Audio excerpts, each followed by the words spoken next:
of those Victorian houses. Right. All right, well, let's get to your latest controversy, because you always have one brewing, and I think people think that you and I like controversy. And I know. I think we both don't. Don't you wish everyone would just agree with you all the time? Yeah. And then we wouldn't have to have controversy. We don't like it. It is frustrating when people think like you're asking for it just for doing what you do. Are you talking about the TED thing? Yes, and let's tell people what TED is. If you don't know, TED stands for Technology, Entertainment and Design. It's a huge conference. I would compare it to Davos, that conference they have over there, because it gets some of the same people. I'm telling you, it's big. Bill Clinton has done it, Al Gore, Bill Gates, those kind of people. It's very prestigious. You were asked to speak there. Yeah, I mean, like, none of my friends know what TED is, but I know what TED is. You know, I was excited when they asked me. I think some people know, have heard of TED, right? Yeah. We have a very smart audience, and I always make time to kiss their ass. And you spoke on a topic this year that did cause some controversy. Well, adoption with a twist. Well, sure, yeah. I mean, trust me that when they asked me to do TED, I was so excited, and I had my manager double check that they knew who I was and this wasn't a mistake or anything. No, this is about the exchange of ideas, whatever. Right. So I'm excited because I love TED. I watch the TED Talks online because they post them online, though they didn't post mine.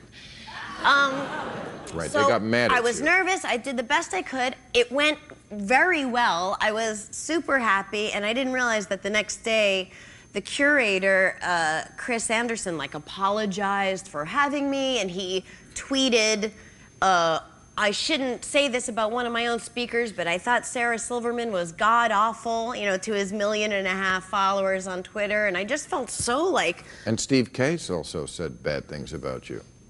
Okay, Bill. Yeah, I mean, I wasn't gonna say anything back, but I felt like these two grown-ups attacking me, and I know I'm a grown-up too, but you know that feeling, I guess when you're a comic, it just feels that way, and so I tweeted, kudos to Chris Anderson for making TED an unsafe haven for all. You are a barnacle of mediocrity on Bill Gates' asshole. Reasonable.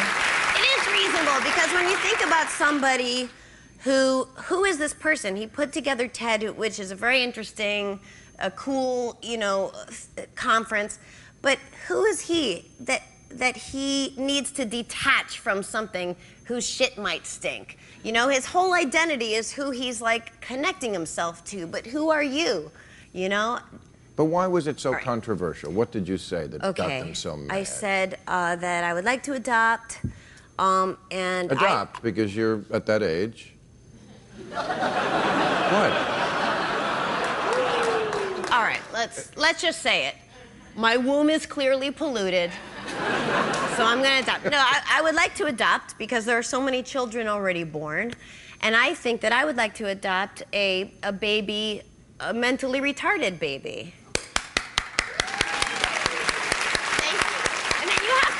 When you do something like that, you don't just do something like that. You have to be very honest with yourself and even accept the ugliest thoughts. Which, for instance, one caveat of adopting a mentally challenged baby might be, best case scenario, you die at 100 of old age. You're worried about who's going to take care of your elderly, mentally handicapped child. So I found a solution for me that works for me. I am going to adopt a mentally retarded baby with a terminal illness.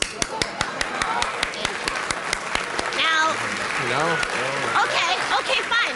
Some of you maybe are asking what kind of person looks to adopt a mentally handicapped baby with a terminal illness. An amazing person. And you are an amazing person. And I just want to say, before we conclude here, that you are serious about adopting. I mean, that is something that's in your mind right now. Yeah, we have adoption in my family. You know, 2 of my nephews are adopted, and that's definitely what I would do. And by the way, to be offended by that bothers me, because this is something a bit that came from something that was very real for me, you know? And when you make it into comedy, you let the ugly things come out. And I'll tell you something else. We're not trying to hurt retarded people. No, and I think as comedians, we first of all, we get our backs up when anyone tells us we can't make a joke about anything. Yeah. Right? I don't like people whose job it isn't to be funny to tell me what is and isn't funny. Right. That's the only thing But we're not, but we have great compassion for people like that. You know, these people who are so angry that I said the word retarded, and I didn't say retard. Right. Which I don't like either. I don't, it doesn't make me feel comfortable. When I say retarded, I'm talking about the retarded, people who are retarded. And I think that people who don't, that people would rather it not exist. People would rather that the mentally handicapped not be represented in art or in expression in any way than take the chance of being expressed in it and offending not the mentally handicapped, but their advocates. And I don't give a fuck about their advocates, you know?